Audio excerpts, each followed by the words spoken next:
À qui le tour? Qui prendra la suite de François Bayrou à Matignon demain à cette même heure? Il est fort probable que le Premier ministre sera en train de faire ses cartons et qu'Emmanuel Macron sera, lui, à la recherche de son 7e Premier ministre. Alors, à qui le tour? Et surtout, pour quoi faire? Taxer les riches ou bien rassurer les marchés? Aider les Français à boucler leur fin de mois? Ou bien s'attaquer à la dette de plus de 3 300 milliards d'euros. Qui acceptera la mission impossible de diriger la 7e puissance mondiale? Vous regardez BFM Dimanche Soir, on est ensemble jusqu'à 20h, ravi de vous retrouver, soyez les bienvenus. Tout de suite, l'invité du soir. Bonsoir Mathilde Panot. Bonsoir. Vous êtes à la tête des députés insoumis à l'Assemblée nationale. C'est une semaine complètement folle qu'on va vivre à partir de demain. Je voudrais simplement vous en souligner 3 points. Demain, ça je crois que ça ne vous aura pas échappé, le vote de confiance à l'Assemblée. Vous y serez. Mercredi, le mouvement Bloquons tout que vous soutenez. Et vendredi, non pas la fête de l'UMA, mais la révision. Vous pouvez aussi y aller. Mais la révision de la note française par l'agence Fitch. Entre ces 3 événements, pour vous, quel est le plus important ? Je pense que le plus important, c'est ce qui va se passer mercredi 10, bloquons tout, parce que cela détermine ce qui va se passer le lundi. S'il y a un vote de confiance à l'Assemblée nationale, et d'ailleurs François Bayrou l'a dit lui-même, c'est que justement la pression populaire lui a fait accélérer le calendrier et demander ce vote de confiance. Donc le mouvement du 10, avant même d'avoir commencé, aura eu la tête d'un gouvernement et la chute d'un gouvernement, ce qui est la première fois en 5e République qu'un gouvernement chute avec un vote de confiance. Donc pour moi, c'est le 10 le plus important. Et pour aller sur le 12, parce que c'est quelque chose qui est très important, nous avons un Premier ministre qui est allé partout, sur toutes les chaînes, expliquer que nous étions à la limite de la crise financière. D'abord, ce n'est pas vrai. Nous ne sommes pas d'accord avec le diagnostic. Et je n'ai par exemple qu'un exemple à donner, c'est que la charge des intérêts de la dette est aujourd'hui moins élevée que ce que nous avons connu dans le passé, par exemple dans les années 90. J'apporte une petite précision. En pourcent du PIB, elle est aux environs de 2%, les intérêts de la dette, alors qu'effectivement, elle a grimpé jusqu'à 3,5%. Exactement. Mais c'est la tendance aujourd'hui qui inquiète, Mathilde Panot. Vous le savez, c'est l'augmentation, 50 milliards l'an dernier, 60 cette année, 70. Que les gens qui viennent nous faire la leçon sont ceux qui sont responsables de 1000 milliards de dettes, ceux qui ont donc creusé le déficit et qui nous proposent de continuer les mêmes politiques. Donc je vais vous dire pourquoi vendredi 12 c'est important. C'est que nous avons un Premier ministre qui est dangereux pour le pays. Parce qu'à force de dire... Oui, à force de dire qu'il va y avoir une crise financière, vous pouvez avoir une prédiction autoréalisatrice. Et nous ne sommes pas d'accord avec le fait qu'un Premier ministre nous propose toujours la même politique qui mènera toujours au même désastre. Et donc, il faut rompre avec cette politique. Et je crois que lundi 8, ça sera d'abord un immense soulagement pour des millions de Français et de Français. Vous êtes en guerre civile pour abattre le gouvernement. Non, je crois que ceux qui menacent aujourd'hui le pays de guerre civile, c'est justement l'extrême droite, avec 3 assassinats qui ont lieu en 1 an. Jamel Benjabala tué par un militant néo-nazi. Il y a aussi Hichem Miraoui ou encore Aboubacar Cissé tué alors qu'il priait dans une mosquée. Et c'est ceux qui justement répandent la haine dans ce pays qui pourraient être responsables d'une guerre civile. Nous sommes gardiens de l'unité du peuple. Ceux qui refusent à tout moment qu'on trie les gens selon leur origine, leur religion, selon leur orientation sexuelle. Et donc, c'est ce que nous portons. Et je vais vous dire pourquoi il est urgent de se débarrasser de M. Bayrou et de son gouvernement. Il a, dans ce gouvernement, un ministre de l'Intérieur qui parle comme Pétain de français de papier. Et sa seule présence aurait dû justifier une censure, notamment du Parti socialiste, dès le départ. Et aujourd'hui, la Macronie est responsable de la montée de l'extrême droite dans ce pays.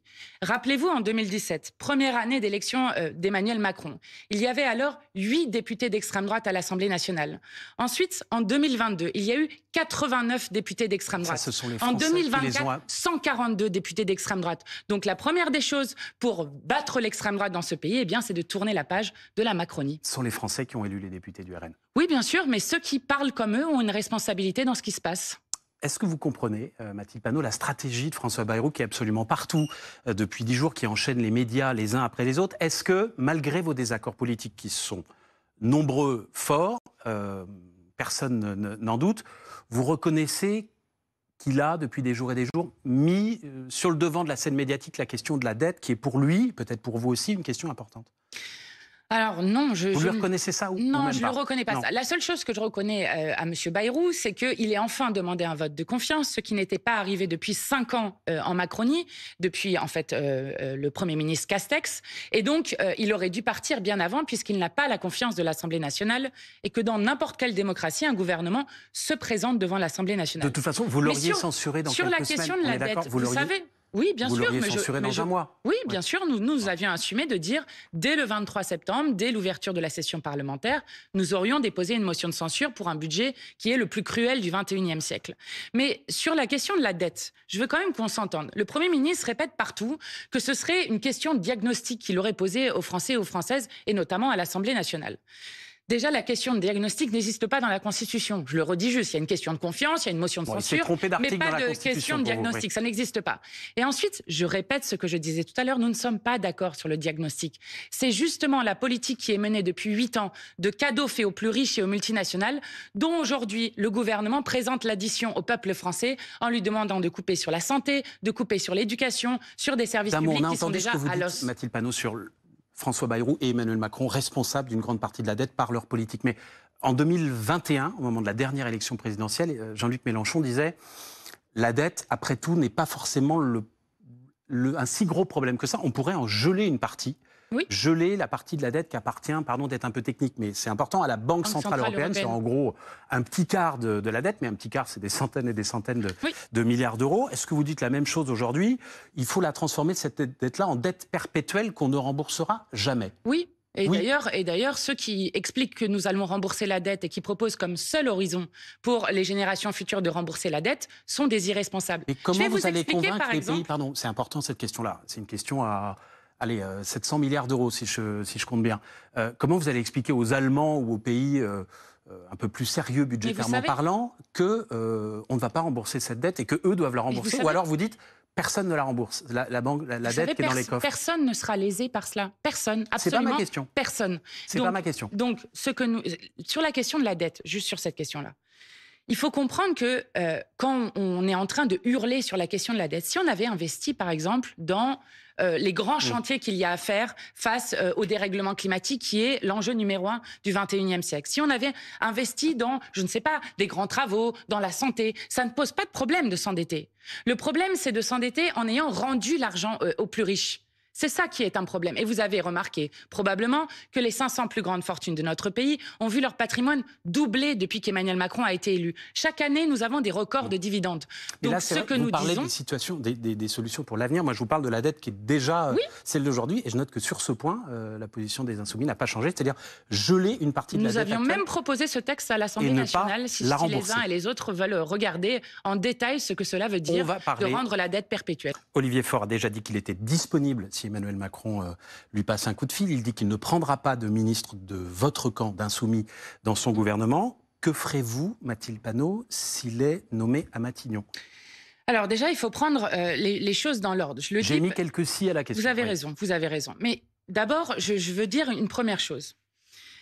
D'abord, il y a donc le 8 avec un soulagement, je le rappelle, pour des millions de Français et de Françaises.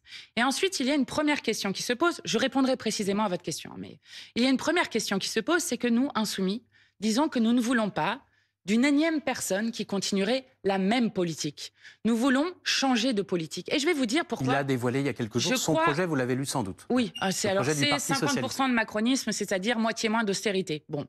Donc ça veut dire que si le Parti socialiste était appelé à Matignon, il ferait de fait une grande coalition avec les macronistes, voire les LR, pour pouvoir se maintenir, en tout cas un accord de non-censure. Il peut aussi négocier un accord de non-censure avec les autres partis. J'ai regardé par exemple le contre-budget qu'il proposait. Alors vous n'avez plus d'abrogation de la réforme des retraites à 64 ans, mais seulement de la suspension. Vous n'avez pas d'augmentation du SMIC, en tout cas pas de pouvoir pour faire en sorte de mesures de pouvoir d'achat pour faire en sorte de relancer la consommation populaire. Il n'y a plus l'augmentation du point d'indice des fonctionnaires, etc. Bon. Donc, ce que vous dites en fait, c'est qu'il a oublié le programme du NFP, mais c'est normal, il n'est pas le NFP. Ah bah oui, mais du coup, vous comprenez que nous, si nous avons fait une alliance, puisque c'est nous qui avons créé le nouveau Front populaire et avant la NUPES, c'était sur un programme de rupture. Et du coup, ça vient à votre question. Nous n'avons jamais censuré sur une personne, même si certaines personnes sont détestables. Je parle notamment de ce qui s'est passé avec le scandale de Betaram pour François Bayrou. Nous avons censuré, je pense que quelqu'un qui a laissé pendant des années des enfants être en danger, qui a menti devant la représentation nationale, est quelqu'un qui effectivement là, vous visez François Bayrou. J'ouvre une parenthèse. Après, je vous laisserai répondre sur cette question cruciale qui est celle de la censure ou pas d'un gouvernement d'Olivier Faure, mais sur ce mot détestable, lors de la rentrée des Insoumis, on a pu entendre des militants reprendre en chœur le slogan « Tout le monde déteste la police », slogan qu'on entend parfois chez vous, mais en changeant les derniers mots. Tout le monde déteste le Parti socialiste. Et vous savez que c'est des choses qui sont chantées très souvent en manifestation. Vous détestez le Pourquoi? Parti socialiste? Non, je veux dire, attends, nous avons créé la NUPES, le NFP, mais par contre, oui, il y a un problème lorsque le Parti socialiste renoue avec la politique qu'a fait François Hollande, celle qui a permis, je le rappelle quand même, qui n'a pas permis à François Hollande de se représenter comme président tellement il était impopulaire, celle qui a vu le projet de loi de déchéance de nationalité, la loi travail El Khomri dont on se rappelle encore, et celle qui a amené Emmanuel Macron au pouvoir. Et oui, c'est normal, c'est logique que vous ayez des militants qui soient extrêmement en colère d'avoir mis toute leur énergie pour faire gagner le nouveau Front populaire l'année dernière et qui voient qu'une fois élus, vous avez des élus socialistes qui oublient leur programme et qui s'assoient dessus. J'en reviens à la question. Y aura-t-il une censure automatique d'un gouvernement de gauche dirigé par Olivier Faure? Je reviens à ce que je disais. Nous ne censurons pas sur des personnes, mais sur un programme. Et ce que nous voyons pour l'instant dans le programme qui est présenté par le Parti socialiste ou par Glucksmann d'ailleurs, c'est un programme qui est soluble dans le macronisme. Et nous, donc la réponse est oui, on censurera. Nous sommes irréconciliables avec le macronisme. Voilà ce que je dis. Et avec le socialisme? Mais le socialisme, nous avons fait le nouveau Front populaire. Donc quand les socialistes sont socialistes, nous n'avons pas de problème. Au vu de tout ce que vous nous dites, il ne fait pas la retraite à 60 ans, mais à 62. Il ne nous suit pas sur le SMIC. Ça veut dire, si Olivier Faure arrive à Matignon, le lendemain, vous déposez une motion de censure ou pas? Je veux que vous compreniez. Oui. Je crois que je comprends bien votre désaccord sur le fond. En fait, sur le fond. Non, mais dans je veux que vous compreniez. Le message que vous pouvez lui passer ce soir, c'est ça ne sert à rien d'aller à Matignon. De toute façon, tu tomberas. Enfin, mais moi, je le dis, tous ceux qui iront sauver le soldat Macron tomberont avec lui. Je vais vous dire, pour que tout le monde comprenne, nous ne sommes pas en train de parler d'un gouvernement dans lequel il y aurait Olivier Faure qui aurait exclu les insoumis, des écologistes et des communistes. On ne parle pas de ça. Nous sommes d'accord? Ça dépend. Non, pour qu'un gouvernement puisse tenir, il faudra forcément qu'il y ait le soutien des macronistes et le soutien des LR. Il se trouve que Olivier Faure fait acte de candidature. Au moment même où le gouvernement décide d'interdire des journalistes en manifestation pour le 10 septembre, au moment même où le gouvernement veut s'attaquer par décret à l'aide médicale d'État, ce qui est une folie sanitaire, et qui est la marotte de l'extrême droite depuis des années. Donc, c'est ça qui va se passer. Ça veut dire que si vous avez Olivier Faure à Matignon ou je ne sais qui, ça sera forcément une politique qui vise à continuer, peut-être un peu atténuée, mais ça ne nous convient pas, à continuer la politique de malheur d'Emmanuel Macron. Mais nous voulons un programme de rupture. Il ne vaut pas mieux pour vous la retraite à 62, prônée par Olivier Faure, que la retraite à 64 Non, nous voulons l'abrogation. C'est tout ou rien. C'est le des insoumis ou du NFP ou rien. Mais vous comprenez que c'est une question de confiance et de conviction. Nous nous sommes présentés avec un programme devant les électeurs et les électrices. C'était il y a tout juste un an. Un an après, qu'est-ce qui justifie d'expliquer que ce n'est plus possible? Qu'est-ce qui justifie? C'est que le NFP a volé en éclats. Oui. Non, absolument rien ne justifie cela. Rendez-vous compte que la retraite à 64 ans a été passée contre tout un peuple, contre l'ensemble des syndicats et même contre l'Assemblée nationale puisqu'elle a été passée en force par 49.3. Une telle réforme ne s'amende pas, elle s'abroge. Voilà ce dont nous sommes en train de parler. Donc, je veux vous expliquer cela pour vous dire que nous serons fidèles à nos engagements et aux engagements pris devant les électeurs et les électrices pour qu'il reste une alternative dans ce pays. Donc il vous préférez rester dans l'opposition, une alternative dans ce pays. Reste dans l'opposition, même si ça fait 8 ans que la gauche n'a pas été à Matignon. Vous allez peut-être me dire que Bernard Cazeneuve, c'était pas la gauche. Je crois que le PS n'a pas tellement besoin que je lui dise quoi faire, puisqu'ils ont décidé depuis plusieurs mois de casser l'ensemble du programme du nouveau Front populaire et de rompre avec le nouveau Front populaire. Donc, je vous repose la question une dernière fois, parce que je vous en prie. En filigrane, je pense que la réponse est claire, mais vous n'avez pas prononcé le mot. Je retente ma chance, entre guillemets. Mais nous verrons. Parce vous censurez, vu ce que vous nous dites. Par exemple, pourquoi ne pas le dire? J'ose espérer qu'un Premier ministre, d'autant plus ce qui se dit socialiste, demanderait un vote de confiance. Donc, par exemple, la question se posera sur le vote de confiance. Si le vote de confiance a lieu la semaine prochaine, vous faites quoi? Eh bien, nous verrons le programme qu'ils présenteront, mais ce que nous voyons ne nous donne aucunement confiance. Bon, il y a un autre homme, vous parliez d'Olivier Faure, mais un autre homme cette semaine qui a acté la rupture avec vous, les Insoumis. Il l'a fait dans une grande interview à Libération. C'est Raphaël Glucksmann. Il n'y aura plus jamais d'alliance électorale avec vous, vous dit-il. Qui peut faire croire que nous gouvernerons ce pays avec Jean-Luc Mélenchon, Louis Boyard, Mathilde Panot, Manuel Bompard? Nous ne le ferons pas. Qu'est-ce que vous lui répondez Je crois à Raphaël Glucksmann? Tant pis ou tant mieux? Je crois qu'il y a des millions de gens dans ce pays qui, justement, veulent gouverner avec Jean-Luc Mélenchon, Manuel Bompard et beaucoup d'autres. Apparemment. Eh bien oui, au moins il a le mérite de la clarté. Mais vous savez que Raphaël Glucksmann a, par exemple, demandé à François Bayrou, après avoir dit qu'il avait peur du mouvement du 10 septembre, qu'il n'y participerait pas, a demandé à François Bayrou de renoncer au vote de confiance. Donc ce que propose M. Glucksmann, c'est de continuer avec le budget de M. Bayrou et de continuer avec l'équipe de M. Bayrou, notamment M. Retailleau. Lui aussi est macroniste. Donc il y a le mérite de la clarté. Glucksmann, c'est un autre Macron impossible, c'est évident. En fait, à part Jean-Luc Mélenchon, à gauche, il n'y a que des clones d'Emmanuel Macron, si je vous suis. Non, je n'ai pas dit ça sur tout le monde, non. Vous savez, je pose ma question différemment, Mathilde Manot. En dehors des Insoumis, est-ce qu'il y a une personnalité de gauche pour vous qui est encore de gauche? Oui, bien sûr. Qui ça? Par exemple, Sandrine Rousseau, je ne sais pas, Cyrielle Châtelain. Non, je peux vous citer beaucoup de gens. Ils pourraient être, eux, Premier ministre.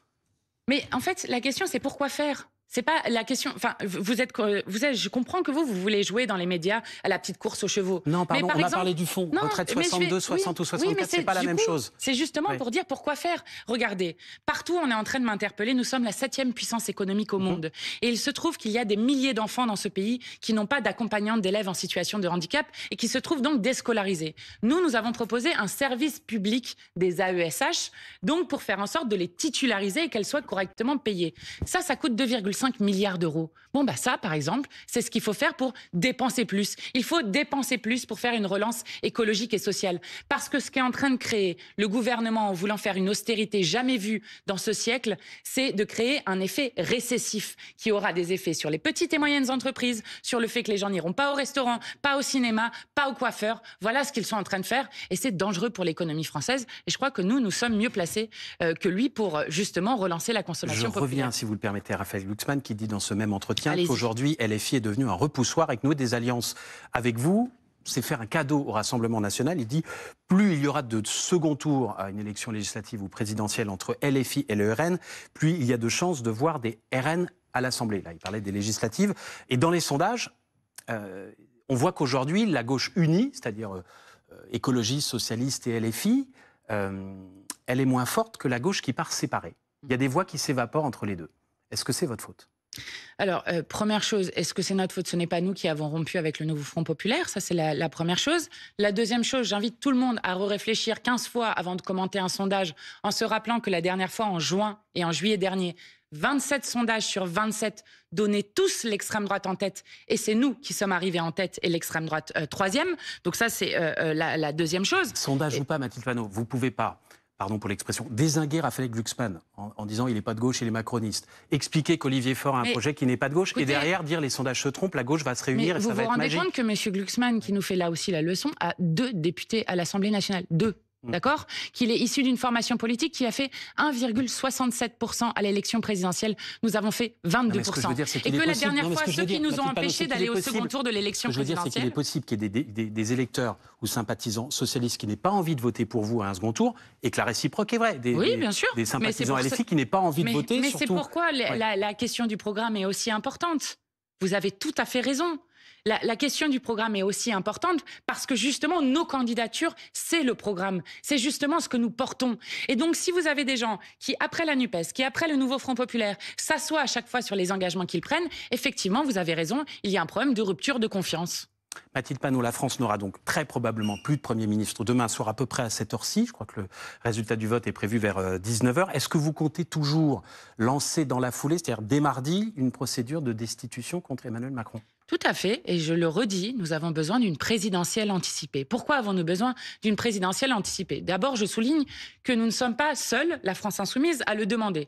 J'ai entendu le président de l'Association des maires de France qui demande lui aussi une présidentielle anticipée, Jean-Michel Apathy, vous avez Valérie Pécresse, etc., qui demandent eux aussi une présidentielle anticipée. Pourquoi je dis cela? C'est pas la même chose, pardon. Demander une présidentielle anticipée, c'est-à-dire Emmanuel Macron doit démissionner et dire on veut le destituer en fonction de l'article 68, dont je rappelle quelques extraits, le président de la République ne peut être destitué qu'en cas de manquement à ses devoirs manifestement incompatibles avec l'exercice de son mandat. Oui. Vous n'êtes pas sur la position de Valérie Pécresse. Alors, je pense que, si le président de la République... Ou alors j'ai raté quelque chose. Si le président de la République veut démissionner, ça nous va aussi très bien. Il n'y a aucun problème là-dessus. Juste, Macron doit s'en aller. Tout le monde réalise que le pays a un problème et qu'il s'appelle Emmanuel Macron. Manquement à ses devoirs. Je vous remercie d'avoir mis l'article 68 de la Constitution sur lequel on est fan de la Constitution ici, vous savez. bien, vous avez bien raison. Eh bien, manquement à ces devoirs, même si nous voulons passer à la 6e République. Mais manquement à ces devoirs, eh bien, lorsque vous avez un président de la République qui refuse de respecter la souveraineté du peuple et le résultat des urnes, c'est la crise qui est en train d'éclater devant nos yeux aujourd'hui.